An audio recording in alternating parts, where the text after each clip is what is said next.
So I'm doing my TED Talk on why the European Super League would be the end of soccer. So everyone, I'm going to ask a question. If you consider yourself a sports person, please raise your hand. Okay, Davin, what would you say is your favorite sport or sports league? I like basketball. Basketball? Okay.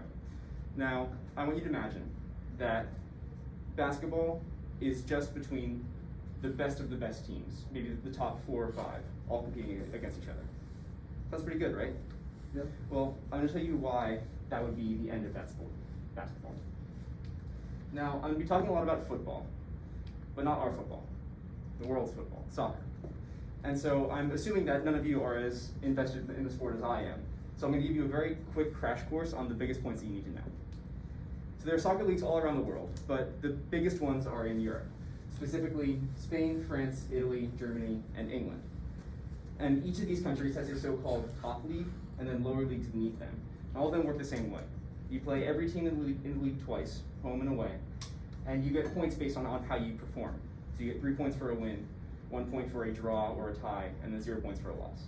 Now obviously at the end of the season, the number 1 team will win the league, but the top 4 spots from the top league get to play in the Champions League, which is a tournament with all of the best teams from across the continent of Europe competing against each other in a group setting.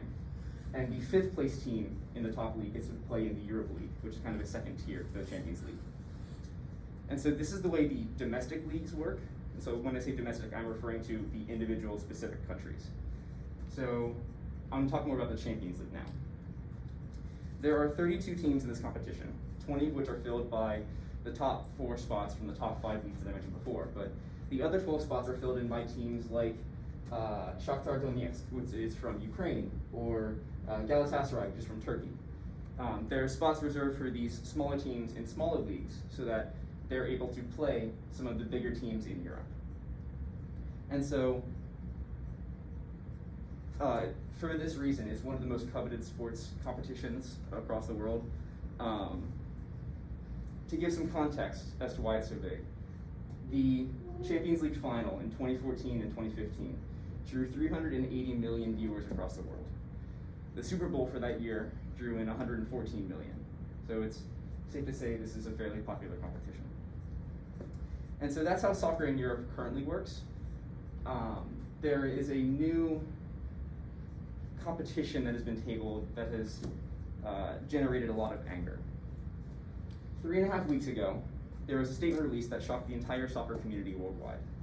OneFootball, an online news platform for everything soccer, updated and recorded one of their pages with everything that came out about this new competition. These 12 teams, 6 from England, 3 from Spain, and 3 from Italy, 12 of the biggest clubs in Europe, held secret talks over the past year and created a league behind everyone's backs. They call it the European Super League, or the ESL. It works like this. 15 founder clubs join the ESL. And every year, these 15 automatically qualify for this competition. There are 5 remaining spots that go to teams that have to qualify. And so these 20 teams are then split up into 2 groups of 10. And each group of 10 works the same way as the domestic leagues. You play everyone twice, and you get points based on your performances. And that results in a table of the best teams to the worst teams. And so once you get that table, you get this. The top 3 teams from each group move on to this knockout stage, with the 4th and 5th place teams competing against each other for the last 2 spots. And so these teams then perform a normal tournament style competition for a winner. This is the league that I was referring to when I was talking about, only the best 4 or 5 teams get to play each other. And so there are 2 main reasons why I think it would be so bad. The first is financials. The European Super League would be backed by huge corporations such as Amazon, Disney, Facebook, and more importantly, JP Morgan, which raises their annual revenue to 4 billion euros every year. This is double the amount the Champions League is currently able to pull in. The 15 founding clubs would receive 3.5 billion euros split amongst them as an initiation amount this year. And then every year after, they would get 350 million euros. This means that they could run a monopoly on the entire soccer world because they can afford to give all of the best players these ridiculous contracts that they want because they have the money to. And by being in the competition every year, like guaranteed to be in the competition every year, they're able to have more money than any other team. And so all of the best players are sticking with those 15 teams. What do you guys think? Would you like to see all of the good players in basketball only playing on the best 4 teams or so? Of course not, because then the competitiveness of the sport is completely gone. And so the current European competition, the Champions League, actually does a pretty good job of distributing money financially. A study done by 3 professors at universities in Portugal reveals that small teams who don't qualify every year for the Champions League or the Europa League are still able to turn the money they get from it into big and major profits. And so the study follows 2 Portuguese clubs that aren't as big or well-known or financially capable as other clubs in Portugal. And it shows that how they are able to grow just by qualifying every other year or every 3 or 4 years, and not by being in the competition every single year. Just for getting into the group stage of the Champions League, every team gets 16,620,000 euros. And that doesn't even count the bonuses that teams get from winning or drawing group stage games. And so through careful spending and conscientious money management, these clubs are able to turn this amount into major profits because they're spending wisely.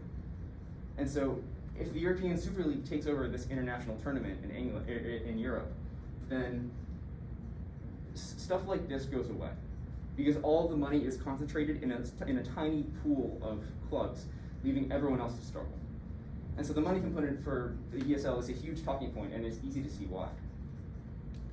Now, onto my second point, which is the whole soccer culture. This is where the most outrage comes from. By creating the Super League, the higher powers of soccer are rejecting the history and culture of the sport. They're forgetting about the working class people who began the sport, the kids playing in the streets in Brazil or on dirt fields in Africa. The people are what make the sport, not the billions it brings in. And the ESL seeks to capitalize on the latter, highlighting the level of corruption within the sport. But with this proposal, people are beginning to take notice, and everyone is having their say. The week of the announcement was probably the biggest show of support for soccer the world has ever seen. Fans from almost every breakaway club went to their team stadiums and protested. They blocked team buses from getting to games. They stormed stadiums to postpone games. They wrote letters to their chairman and their owners asking them to resign. Big name players, past and present, like Daniel Podence, Bruno Fernandes, David Beckham, Bastian Schweinsteiger, they took to social media to display their opposition to the league. They talked about how they grew up in love with soccer, and it was always so exciting and special to watch games between 2 powerhouses, Manchester United and Bayern Munich, the Chelsea and Barcelona, Tuesday and Wednesday nights under the floodlights. They were these magical games where the truly passionate and faithful fans were rewarded with these amazing shows of soccer. With that happening every week now, the magic will be lost. Those big games won't mean anything anymore because that's all you would see. Liverpool, AC Milan, Real Madrid, Juventus. These massive games that would normally have people flocking to the stadiums to see now mean practically nothing.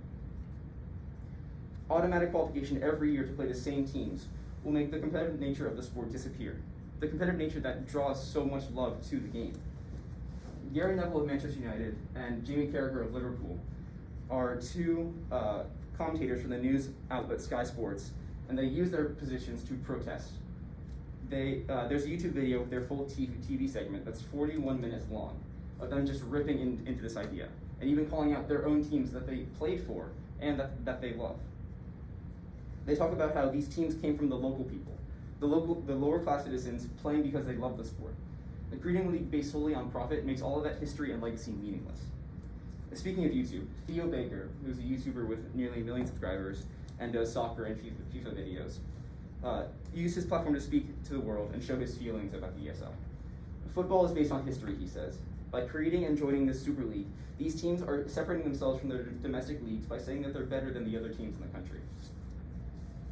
People were also very quick to point out that during the week of the announcement, Juventus, Chelsea, AC Milan, Arsenal, Real Madrid, Inter Milan, and Liverpool failed to win domestic games. 7 of these 12 breakaway clubs lost or drew 11 games during the week of the announcement. If these teams are trying to create a Super League to play better teams, shouldn't they already be winning every game that they play?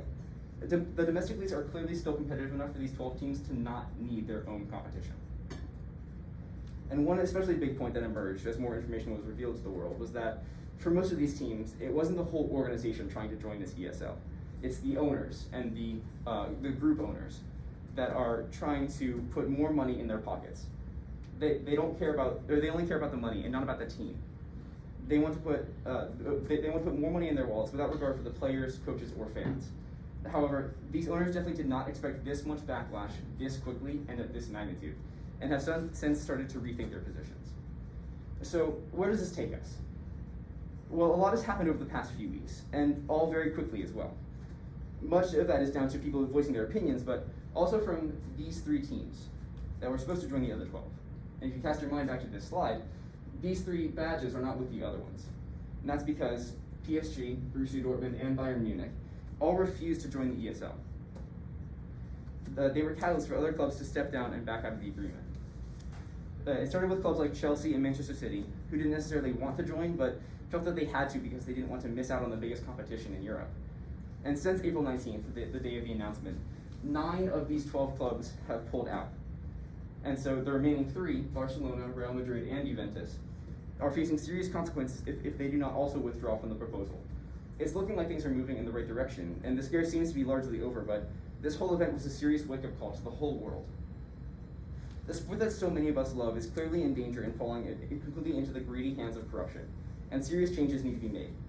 That means that certain owners need to leave their clubs, and the fans need to have more of a say in what goes on behind the scenes. And this applies to all sports, not just soccer. The sports community is nothing without the fans, and it's important to not only listen to them, but respect that they're the ones who actually make the sport. However, that's a problem for the future. For now, we can celebrate the fact that the European Super League seems to have failed, and the people's sport remains the people's sport. Thank you.